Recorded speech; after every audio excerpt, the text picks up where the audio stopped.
What's going on, YouTube? Metal Complex here, and today we're going to do a little bit of a surprise unboxing.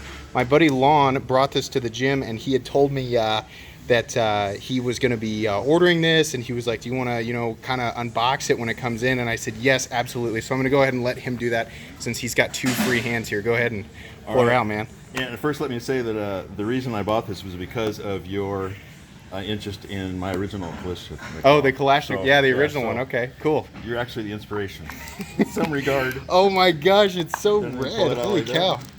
Dude. There you go. That's the dramatic display. And then out of the plastic. Awesome. And what do we do? Do you click it? You gotta fire it, man. Fire it off. Get it going. Yes. Yeah. Let me get a good close up there. That's so cool. Okay, so we had talked about... And I just thought the red dude was so cool. Me too. Me too. And like, see, I didn't get a love for the Kalashnikov until after you showed me the one that you had been using like forever. Yeah. And you had mentioned the red one, and I was like, I'm pretty sure I saw that somewhere. So I hunted it down, and I sent you the link. You sent me a link to it. I looked for it, and I couldn't find it. So I appreciate it. Here's what I like about this one. This is the false dagger, and I think aesthetically that's the best. I had no idea that the now it's red.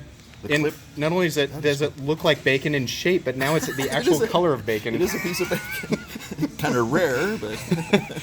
Well, this was a little bit of an unorthodox unboxing, but I just I was here and he was here, and I said, let's do it. So, but I'm not going to review it. We're going to leave that to you. I will use it in multiple comparisons. I might review it just for the blade shape. So, yeah, super cool, man. Well, hey, thanks for letting me take a look at it.